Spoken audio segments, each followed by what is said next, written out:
Hello मेरे प्यारे मित्रों, आपका स्वागत है अपने यूट्यूब चैनल स्टूडेंट्स गैलरी पर। मेरे प्यारे दोस्तों, आपको मैं यानी कि किशन भैया जो है हिस्ट्री और सिविक्स और सोशियोलॉजी और 10th के सोशल साइंस सब्जेक्ट मैं पढ़ाऊँगा।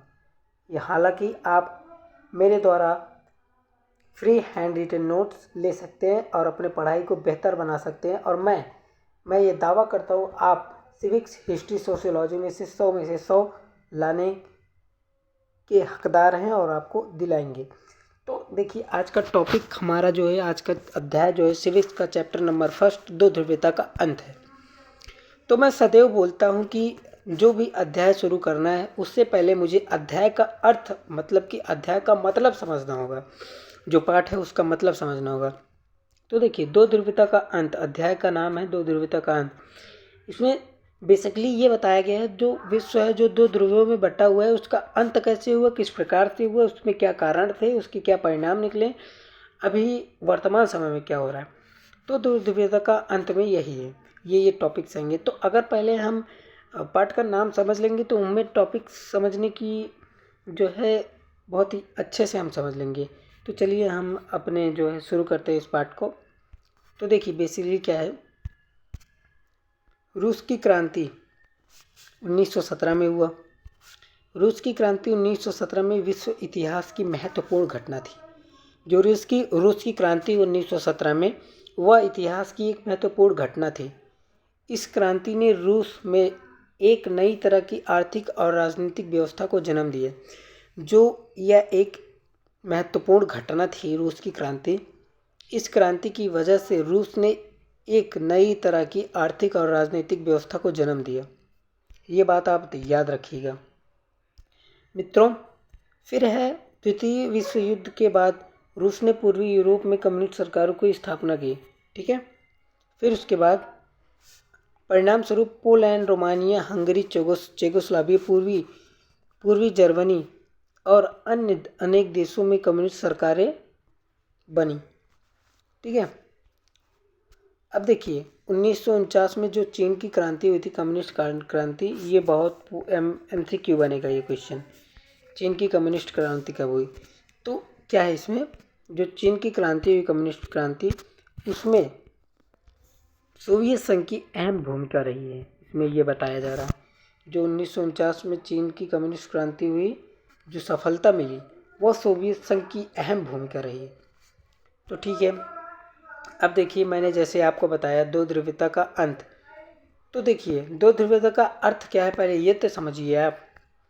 तो देखिए, जो मैं बताने चल रहा हूँ बहुत ध्यान से आप समझिएगा, ये अहम टॉपिक है इस चैप्टर का। तो देखिए, जो दिखा रहा हूँ आप वो देखिए, जैसे कि दो ध्रुवीयता का अर्थ या मतलब क्या है। देखिए, ये मान के चलिए हमारा वर्ल्ड है, विश्व है सॉरी। तो देखिए, दो ध्रुवीयता का अर्थ क्या है? दो ध्रुवीयता का अर्थ है विश्व का दो गुटों में बट जाना। विश्व का दो गुटों में बट जाना। जो दो ध्रुवीयता का अर्थ मतलब कि विश्व का दो गुटों में बट जाना। देखिए, एक की तो अगुवाई सोवियत संघ कर रहा था, दूसरे की अगुवाई अमेरिका कर रहा था। सोवियत संघ को USSR के नाम से भी जाना जाता है और संयुक्त राष्ट्र संघ को USA के नाम से जाना जाता है। आप ये बात रखिएगा, ध्यान रखिएगा। दो ध्रुवीयता का अर्थ है विश्व का दो गुटों में बट जाना। एक की अगुवाई तो अमेरिका कर रहा था, तो दूसरे गुट की अगुवाई सोवियत संघ कर रहा था। ये बेसिक बातें हैं, बहुत अच्छे से याद रखिएगा। ये क्वेश्चन बोर्ड के लिए बहुत बड़ा टॉपिक बन जाता है और यह अति लघु में तो आता ही रहता है मेरे प्यारे दोस्तों। तो देखिए, है क्या इसमें है, देखिए, दो ध्रुवीयता का अर्थ। द्वितीय विश्व युद्ध के बाद शीत युद्ध के दौरान विश्व दो गुटे में बट गया। जैसा कि मैंने आपको बताया, द्वितीय विश्व युद्ध के बाद विश्व दो गुटों में बट गया। एक की अगुवाई सोवियत संघ कर रहा था, दूसरे गुट की अगुवाई जो है सोवियत संघ कर रहा था। तो देखिए, इसी को दो ध्रुवीयता कहा गया, इसी को हम दो ध्रुवीयता कहते हैं। सिंपल है, एक की अगुवाई सोवियत संघ कर रहा था तो दूसरे की जो है अमेरिका कर रहा था। तो अब देखिए क्या है, दो ध्रुवीयता में कभी अमेरिका और सोवियत संघ सामने नहीं आए, ये बात रखिएगा, याद रखिएगा। किस लिए इसे शीत युद्ध भी कहा गया, ये भी क्वेश्चन आ सकता है, तो आप ये लिख दीजिएगा क्योंकि ये मतपत्रों की क्रांति थी मेरे प्यारे मित्रों। ठीक है, दो ध्रुवीयता में कभी अमेरिका और सोवियत संघ सामने नहीं आए। इन दोनों के अपने अपने समर्थक थे, वे ही एक दूसरे पर हमला करते थे। अब देखिए, जो सोवियत संघ के सपोर्टर थे और जो यूएसए के सपोर्टर थे, मतलब कि अमेरिका के, सोवियत संघ और अमेरिका की सपोर्टर वो लड़ते थे, ना कि सोवियत संघ और अमेरिका। ये बात याद रखिएगा, सोवियत संघ और अमेरिका कभी भी सामने नहीं आए मेरे प्यारे मित्रों। जैसे कि देखिए, एक जैसे संकट आया था, मतलब कि एक जो है वो हो गया था, कोरिया संकट हुआ था, देश दोनों आमने सामने आ गए। हाँ, इसमें आ गए थे, तो कुछ खून खराबा भी हुआ था। क्यूबा मिसाइल संकट जो है ये हुआ था 1962 में, दोनों देश आमने सामने आ गए, जिसकी वजह से कुछ समय के लिए खून खराबा भी हुआ। शीत युद्ध को यही बोलते हैं, शीत युद्ध इन्हीं दोनों देशों के बीच हुआ था। अप्रत्यक्ष युद्ध था, पत्रों पर लड़ा गया युद्ध था। शीत युद्ध में प्रायः जो है सोवियत संघ और यूएसए यानी कि अमेरिका कभी आमने सामने नहीं आए, ये पत्रों की क्रांति थी। इसमें वो उनके न्यूज़पेपर में कुछ छापते थे, वो अपने न्यूज़पेपर में कुछ छापते थे, ये इस प्रकार होता था। ठीक है, हम चलते हैं अपने दूसरे टॉपिक पर, सोवियत संघ का आशय। अब देखिए, सोवियत संघ है क्या? सोवियत संघ मतलब कि 15 देशों का संगठन है। तो देखिए, है इसमें सोवियत व्यवस्था का आशय समाजवाद तथा समता मूलक समाज के आदर्शों पर आधारित साम्यवादी शासन से है। इस व्यवस्था को 1917 में समाजवादी क्रांति के बाद अपनाया गया। जैसे कि रूस की क्रांति हुई थी 1917 में, तो उसी को समाजवादी क्रांति भी कहा जाता है, ये बात याद रखिए। सोवियत संघ मतलब कि सोवियत व्यवस्था, मेरे प्यारे मित्रों ये याद रखिएगा, सोवियत संघ समाजवादी का सपोर्टर था, मतलब वह समाजवाद को समर्थन करता था। अब कभी भी प्रश्न पूछा जा सकता है, सोवियत संघ की विचारधारा का नाम लिखिए, तो आपको सिंपल में लिखना है सोवियत संघ की विचारधारा समाजवाद थी। ठीक है, तो देखिए, सोवियत संघ एक बहुराष्ट्रीय राज्य था, इसमें 60 से भी अधिक राष्ट्रीय समुदाय के लोग रहते थे। सोवियत संघ के पास प्राकृतिक गैस, बॉक्साइट, लोहा, कोयला विशाल भंडार था। सोवियत संघ की आर्थिक राजनीतिक व्यवस्था का विवरण कुछ इस प्रकार से है। इसके विवरण है आर्थिक व्यवस्था, ठीक है, सोवियत संघ की आर्थिक व्यवस्था, राजनीतिक व्यवस्था, फिर उसके बाद सुधारों के लिए। ठीक है, तो आपको क्या पढ़ना है अभी? आपको पढ़ना है पहले सोवियत संघ की आर्थिक व्यवस्था। तो चलिए शुरू करते हैं। तो देखिए, जैसे कि समाजवादी इनका पहला मतलब कि इनके आर्थिक व्यवस्था में 3 प्रमुख लक्षण थे, तो उनमें थे मेरे प्यारे मित्रों, एक सेकेंड। तो देखिए, समाजवादी अर्थव्यवस्था में प्रायः जो है अमेरिका, ब्रिटेन, फ्रांस आदि देश अर्थव्यवस्था को पूंजीवादी कहा गया है। इन देशों में उद्योग और व्यवसाय निजी हाथों में है। देखिए क्या है, इसमें पूंजीवाद में निजी हाथ मतलब कि प्राइवेट सेक्टर रहता है, इसमें लोग अपना कार्य स्वयं करते हैं, इसमें सरकार का न्यूनतम हस्तक्षेप होता है, मतलब सरकार का बहुत ही कम नियंत्रण रहता है। ठीक है, परंतु हामी जाति मतलब समाजवादी अर्थव्यवस्था के जाति मतलब समाजवादी अर्थव्यवस्था के लोग, जैसे लेनिन, स्टालिन है, टाटस्की आदि समाजवाद पर आस्था रखते थे। इसीलिए सोवियत संघ में उत्पादन और वितरण के साधनों जैसे कारखानों, खनिज पदार्थ, भूमि, बैंकों, परिवहन साधनों पर राज्य का नियंत्रण कायम था। मतलब कि समाजवाद में प्रायः राज्य का नियंत्रण होता है, सरकार का नियंत्रण होता है। आप इस बात को याद रखिएगा। अब देखिए, चलते हैं हम नियोजित अर्थव्यवस्था में। यह टॉपिक तो बहुत ही सरल है। नियोजित अर्थव्यवस्था ये एक बहुत ही सरल टॉपिक है। नियोजन मतलब किसी चीज़ की प्लानिंग बनाना, नियोजित अर्थव्यवस्था। ठीक है, प्लानिंग बना के मतलब कि प्लानिंग इकोनॉमी। देखिए, अर्थव्यवस्था उद्योगों का तेज़ी से विकास करने के लिए 1928 में रूस में पहली पंचवर्षीय योजना शुरू की गई। ये बात आप बहुत ही अच्छे से याद रखिएगा। जो है पहली पंचवर्षीय योजना रूस में 1928 में हुई। ठीक है। नियोजित अर्थव्यवस्था में सरकार यह तय करती है कि किन वस्तुओं की उत्पादन कैसे, कितना और बाद में कितना लाभ होगा, कितना हानि होगी, और भी कई योजनाएं बनाई। ठीक है। आप ये याद रखिए, योजनाएं इसलिए बनाई जाती हैं कि उसमें प्रायः लाभ और हानि देखा जाता है, और कितने लाभ होंगे, कितने हानि। साधारण वस्तु जैसे जूता, आलू, मेज, कुर्सी और बड़ी से बड़ी चीज़ों का उत्पादन का निर्णय सरकार करती है। लेकिन अमेरिका जैसे निजी उद्यम की स्वतंत्रता, वहाँ आर्थिक क्रियाओं राज्य द्वारा निर्देशित नहीं होती।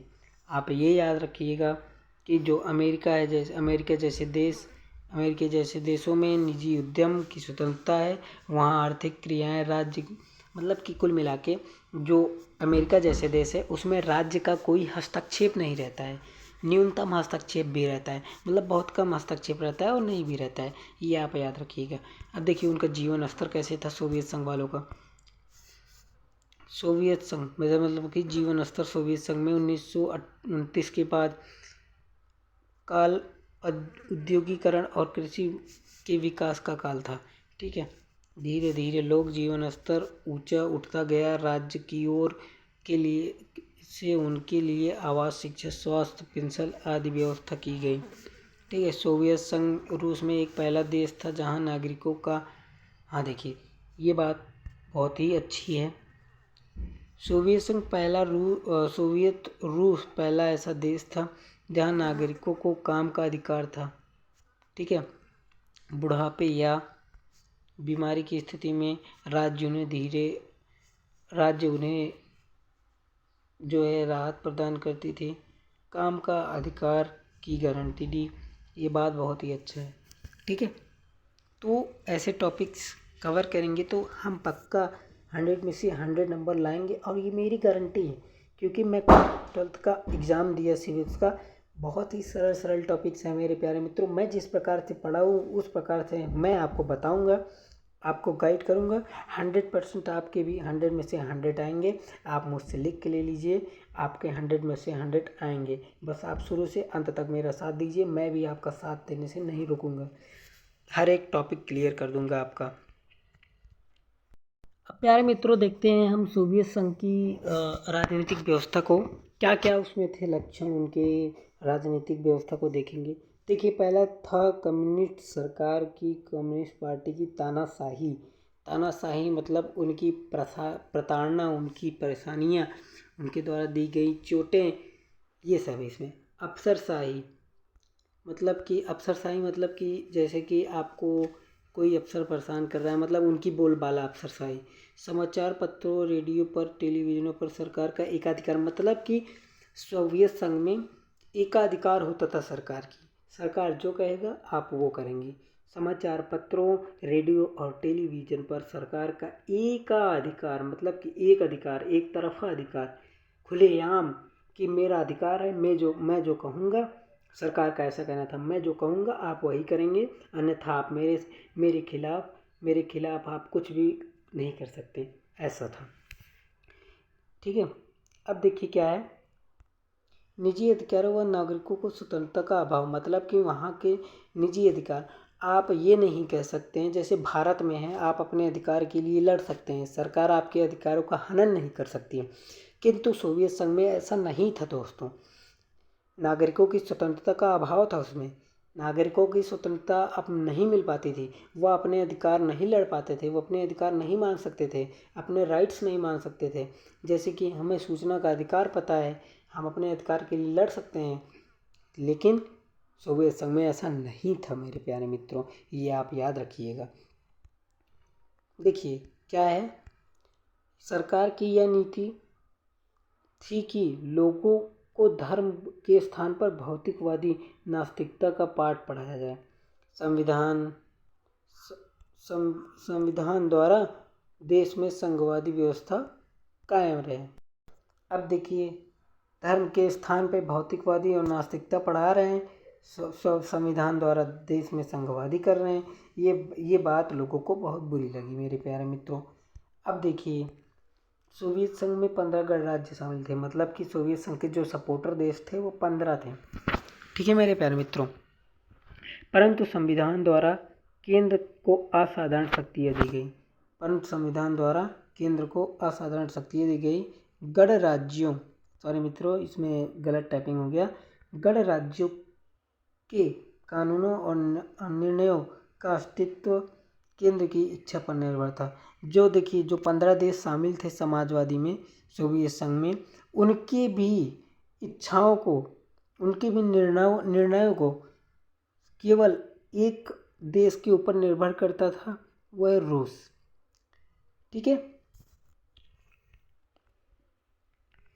कम्युनिस्ट पार्टी का सारे देश, देखिए इसमें है क्या, जो देश है कम्युनिस्ट पार्टी की सारे देश एक छत्र राज्य था। सोवियत संघ या उसकी किसी भी गणराज्य में कम्युनिस्ट सरकार के अलावा और किसी पार्टी की सरकार नहीं बन सकती थी। जो 15 गणराज्य थे उनके अंतर्गत और कोई भी पार्टी की सरकार नहीं बना सकता। और फिर शीत युद्ध के कारण सोवियत संघ एकमात्र लक्ष्य बन गया था कि सैन्य शक्ति में न सिर्फ अमेरिका की बराबरी बल्कि उससे अधिक शक्तिशाली और उससे आगे निकलना। फिर देखिए 1979 में सोवियत संघ ने अफगानिस्तान के हवाई अड्डे, काबुल हवाई अड्डे, रेडियो स्टेशन पर, राष्ट्रपति भवन पर और अन्य प्रमुख केंद्रों पर आक्रमण कर दिए। बताइए, ऐसा कर्म कर रहे हैं। इन्हें अपने डेवलपमेंट पे ध्यान देना चाहिए, सोवियत संघ के विकास पे ध्यान देना चाहिए। किंतु इन्होंने क्या किया मेरे प्यारे मित्रों, सिर्फ USA अमेरिका को पीछे छोड़ने के लिए, उनकी बराबरी करने के लिए जो है अधिक लोगों पर कर लगा दिए और देश का विकास नहीं किए, जिसके कारण कहीं ना कहीं सोवियत संघ के अंतर्गत गणराज्यों में टूट की भावना आ गई। वह टूट रहे थे अंदर, ठीक है। फिर देखिए क्या हुआ, अफगान के लोगों ने बड़ी बहादुरी से सोवियत आक्रमण का सामना किए। उन्होंने अपने छापामार हमलों से सोवियत संघ सैनिकों को बहुत अधिक क्षति पहुंचाई। उन्हें अमेरिका से हाथों की आपूर्ति जारी रही। अफगान संकट से सोवियत संघ की बड़ी बदनामी हुई, ठीक है। ये याद रखिएगा, अफगान संकट से सोवियत संघ की काफ़ी बदनामी हुई मेरे प्यारे मित्रों। फिर क्या हुआ, अब उसे सीधे साम्राज्यवादी और विस्तारवादी देश माना गया। अब सीधा उसे मान गया कि सोवियत संघ समाजवाद को समर्थन देता है और ये विस्तारवादी देश माना जाने लगा। अब देखिए, सब ठीक था। सोवियत संघ एक हथियारों की होड़ शुरू कर दी कि हम सिर्फ करेंगे US की बर्बादी के लिए जश्न। तो अब देखिए आ गए हमारे मिखाइल गोरबाचेव जी, जो कि हमारे राष्ट्रपति रहे सोवियत संघ के। तो मेरे प्यारे मित्रों, एक टॉपिक है सुधारों के लिए गोरबाचेव को बाध्य करने वाली परिस्थितियाँ।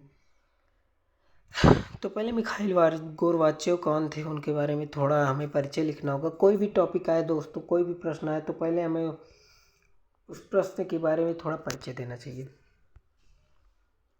1985 में माइकेल गोरबाचेव ने, उन्हें मिखाइल गोरबाचेव के नाम से भी जाना जाता है, ठीक है। टाइपिंग मिस्टेक हो गया मेरे प्यारे मित्रों, जाने दीजिए। मैं आपको हैंड रिटन नोट्स प्रोवाइड करूँगा, आप बस कमेंट में या आप मेरे डिस्क्रिप्शन में मेरा नंबर दिया, आप उस पर व्हाट्सअप कीजिए, आपको मिल जाएगा। कम्युनिस्ट पार्टी के महासचिव चुने जाने के बाद, ठीक है, कम्युनिस्ट सरकार, एक सेकेंड, कम्युनिस्ट के महासचिव चुने गए। 1988 में वह राष्ट्रपति बने, ये गलत है, 1985 में थे, ठीक है। मानिए यही माना जाता है, 1985 में ये राष्ट्रपति बने, ठीक है। उन्हें साम्यवाद में अविश्वास था। देखिए, कहीं ना कहीं इनकी विचारधारा बहुत ही सही थी। मिखाइल गोर्बाचेव की विचारधारा तो सही थी, किंतु उसे समझने वाले और नहीं मिले, इसी वजह से इनका ये सुधार बहुत ही बेकार गया, मतलब कि इसी वजह से टूट गया सोवियत संघ। अब विश्वास नहीं था, पर वह सोवियत व्यवस्था में राजनीतिक और आर्थिक सुधार लाना चाहते थे। देखिए, अब सोवियत संघ में जो है राजनीतिक और आर्थिक सुधार लाना चाहते थे। देखिए, उन दिनों सोवियत संघ की आर्थिक और राजनीतिक व्यवस्था में कई कमजोरियां थी। जब ये बने राष्ट्रपति, तब जो है सोवियत संघ में आर्थिक और राजनीतिक व्यवस्था बहुत ही कमज़ोर हो गई थी, बहुत ही ज़्यादा, क्योंकि हथियारों की होड़ हो रही थी। एक दूसरे को नीचा दिखाने का प्रयास किया जाता था। ना ही विकास, ना ही रोजगार, ना ही लोगों की सुनी जाती थी। इसी के कारण देश पीछे हो गया सोवियत संघ। तो देखिए, कृषि उद्योग दोनों पर का प्रबंध सरकारी कर्मचारियों के हाथों में गया। देखिए क्या है, कृषि और उद्योग दोनों का प्रबंध सरकारी कर्मचारियों के हाथों में गया है। इसी वजह से आर्थिक विकास की गति रुक गई। अब देखिए, प्रबंध जो उद्योग और कृषि के प्रबंध थे, मतलब कि कार्य थे, वह सरकारी कर्मचारियों को जानते हैं आजकल भ्रष्टाचार मचा के रखे हैं ये लोग, मेरे प्यारे मित्रों। तो ये विकास क्या करेंगे, कुल खा पी ले रहे हैं, अपना जो है ऐश कर रहे हैं, विलासिता की वस्तुएं यूज कर रहे हैं, लग्जरियस लाइफ जी रहे हैं। तो सरकार आधा से ज़्यादा जब कर्मचारियों के पास पैसे चला जा रहा है, सरकारी कर्मचारियों के पास, तो विकास क्या करेंगे।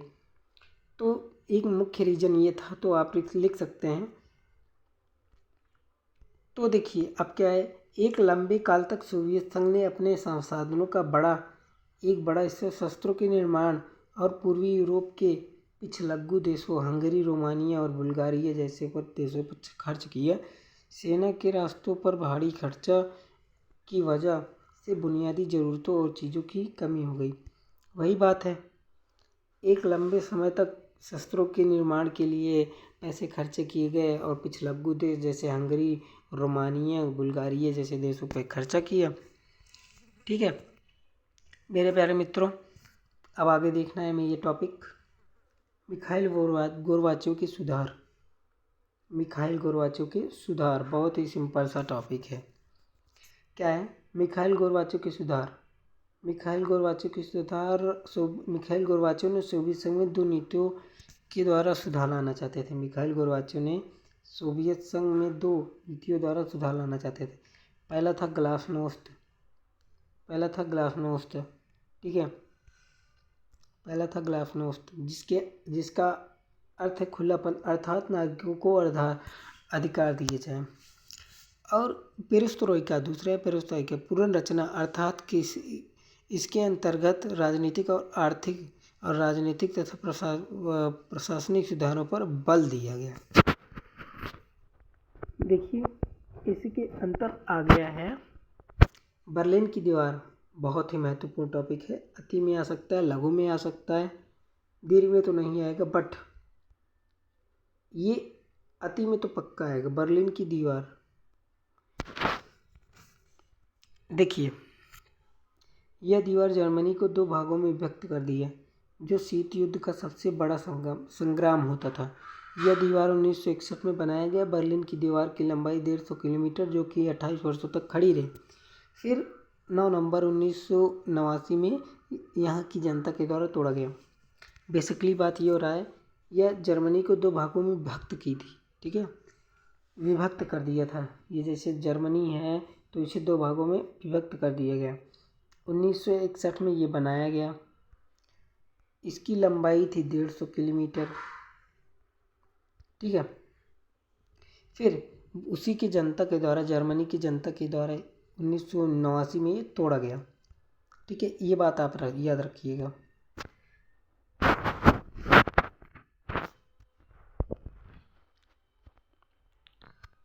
चलिए अब देखते हैं दूसरा टॉपिक, सोवियत संघ के राष्ट्रपति, मतलब कि सोवियत संघ के जो राष्ट्रपति थे मिखाइल गोर्बाचेव के विरुद्ध जो है विद्रोह छिड़ गया। हाँ, अब जब दो विद्रोह, जब देखिए उन्होंने अफ़गान से जो है सेना भी मंगा लिया था, इसी वजह से भी कुछ दिक्कत हो गई थी। देखिए गोरवाचियों के सुधारों की जो प्रक्रिया शुरू हुई थी, गोरवाचियों ने जो सुधारों की प्रक्रिया शुरू की, कट्टरपंथियों ने उसे नाकाम कर दिया। इनके नीतियों का कट्टरपंथियों ने बहुत ही बुरे तरीक़े से विरोध किया, परंतु गोरवाचियों के खिलाफ जो विद्रोह हुआ वह विफल तो हो गया। ठीक है। देश की अधिकांश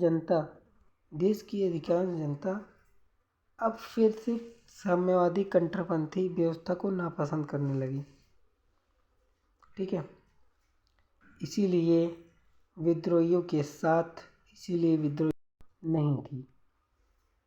इस विद्रोह को विफल बनाने का मुख्य भूमिका बोरिस येल्त्सिन की रही, परंतु गोरबाचोव ने जनाधार बड़ी तेजी से खिसलता जा रहा था। कई प्रमुख गणराज्य जैसे एस्टोनिया, लिथुआनिया, लताविया सोवियत संघ से अलग होना चाहते थे। वार्जिया, नामिया, माल्डोविया में भी उपद्रव हो गए थे। ठीक है। गोरबाचोव की स्थिति कमज़ोर होते ही खुद येल्त्सिन सामने आ गए, जन समुदाय की ओर उमड़ पड़े। ठीक है।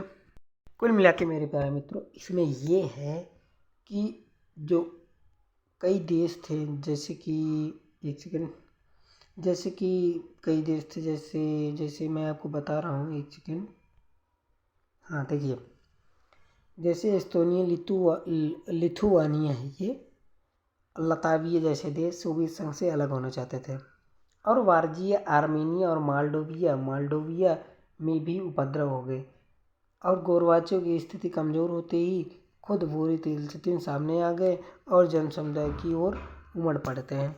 ये देखिए, ये होता है। फिर सोवियत संघ के विघटन को हम पढ़ते हैं। चलिए फिर हम ये टॉपिक शुरू करते हैं।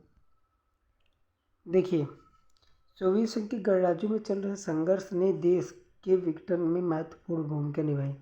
सोवियत संघ के गणराज्य में चल रहे संघर्ष ने देश के विघटन में महत्वपूर्ण भूमिका निभाई। गणराज्यों से संघर्ष, सोवियत संघ की केंद्रीय सत्ता दुर्बल हो गई। मतलब कि सोवियत संघ की जो केंद्रीय सत्ता थी वह दुर्बल हो गई, बल ही नहीं रही इसमें। एक के बाद करके एक सोवियत संघ के गणराज्य स्वतंत्र होते गए। तो इसकी वजह से सोवियत संघ का विघटन तो निश्चित था। फिर 25 दिसंबर 1991 को जो है सोवियत संघ का विघटन हो गया। जिन 15 गणराज्यों को मिलाकर सोवियत संघ एक बहुराष्ट्रीय राज्य हुआ करता था, उनमें से 12 राज्य मिलकर स्वतंत्र राष्ट्र कुल CSI की स्थापना कर ली। बताइए बेचारे वो लोग। देखिए फिर क्या हुआ। 3 बाल्टिक गणराज्य, ये सवाल पूछा जा सकता है, ऑब्जेक्टिव में आएगा। जैसे 3 बाल्टिक गणराज्यों के नाम बताइए, तो लताविया, एस्टोनिया, लिथुआनिया उनमें शामिल नहीं हुए।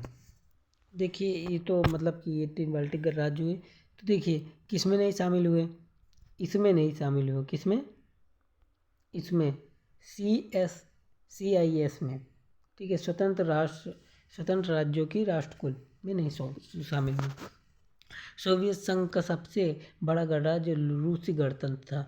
अब रूसी संघ से नाम से जाना जाए। देखिए सोवियत संघ का एक मुख्य नेतृत्वकर्ता देश था रूस। ठीक है। वह अब रूसी संघ के नाम से भी जाने लगा है। संयुक्त राष्ट्र संघ की सुरक्षा परिषद का स्थायी सदस्य रूसी माना गया है। ठीक है। अब सोवियत संघ के सभी अंतर्राष्ट्रीय वादों हैं, पुराने सोवियत संघ के सभी अंतर्राष्ट्रीय वादों और दायित्वों को निभाने की जिम्मेदारी अब रूस की है। अब भाई जब पिता मर गया है तो सारा का सारा जिम्मेदार उसके वंशज पे आएगा, यानी कि उसके जो है उसके बेटे पे आएगा। तो कौन है उसका बेटा? नेतृत्वकर्ता कौन है? उसका बेटा रूस है। ठीक है। तो देखिए अब क्या है, 1992 में नए संविधान के अंतर्गत बोरिस एल्त्सिन समूचे रूसी देश के राष्ट्रपति बने। ठीक है, बोरिस एल्त्सिन जो है 1992 में रूस के राष्ट्रपति बने। उन्होंने समाजवादी साम्यवादी व्यवस्था के स्थान पर रूस लोकतांत्रिक व्यवस्था कायम करने की बीड़ा उठाया। ठीक है, फिर उसके बाद काफ़ी कठिनाइयों का सामना करना पड़ा, यहाँ तक कि मार्च 1993 में रूस में स्टेट इमरजेंसी आपातकाल की घोषणा करनी पड़ी, पर बोरिस एल्त्सिन सख्त कार्रवाई का जनसाधारण स्वागत किया। ठीक है, 1996 में बोरिस एल्त्सिन दोबारा चुनाव लड़े, फिर उनका स्वास्थ्य बराबर गिरता गया। फिर 1999 में उन्होंने पद से त्यागपत्र दे दिया। व्लादिमीर पुतिन रूस के राष्ट्रपति बन गए। हालांकि ये सब पूछा नहीं आता मेरे मित्रों, तो इस पे ज़्यादा उतना नहीं ध्यान करके आप देखिए, जो अभी आएगा टॉपिक वो बहुत ही इम्पोर्टेंट है, सोवियत संघ के कारण। तो देखिए सोवियत संघ के कारण क्या है, तो गोरबाचोव की नीतियाँ। ठीक है, फिर उसके बाद पूर्वी यूरोप में कम्युनिस्ट सरकारों का पतन, पश्चिमी देशों की भूमिका। ठीक है, फिर गणराज्यों की राष्ट्रीय आकांक्षाएं, राजनीतिक लोकतंत्र का न होना, आर्थिक विफलताएं, पश्चिमी राज्यों में सोवियत की तुलना। ठीक है, जर्मनी एकीकरण, जैसे अनेक कारण थे जो कि मैं अगले वीडियो में आपसे डिस्कशन करूंगा। तो मेरे प्यारे दोस्तों, आपको मैं बताना चाहता हूँ, अगर आपको अच्छी पढ़ाई करनी हो, मैं हट के बात कर रहा हूँ, अगर आपको अच्छी पढ़ाई करनी हो तो आप मेरा ये चैनल सब्सक्राइब कर लीजिए और आप अपने मित्रों तक इस वीडियो को ज़रूर पहुँचाएँ और अपनी पढ़ाई को बेहतर बनाएं। 100 में से 100 दिलाने की गारंटी मेरी है। और आपको अगर हैंड रिटन नोट्स चाहिए, वो भी फ्री में, तो आप मुझे इस नंबर पे मैसेज कीजिए और मैं आपको तुरंत ही नोट्स सेंड कर दूंगा। आप सब्जेक्ट भेज दीजिएगा, मैं आपको सब्जेक्ट और चैप्टर के नेम मैं आपको नोट्स प्रोवाइड कर दूंगा। और आपको ये वीडियो लाइक कीजिए और अपने दोस्तों तक ज़रूर पहुंचाएं। मिलते हैं अगले पार्ट में, इसके पार्ट 2 में। तो प्लेलिस्ट बना हुआ है, जाके वीडियो देखिए। तब तक के लिए बाय बाय और थैंक यू।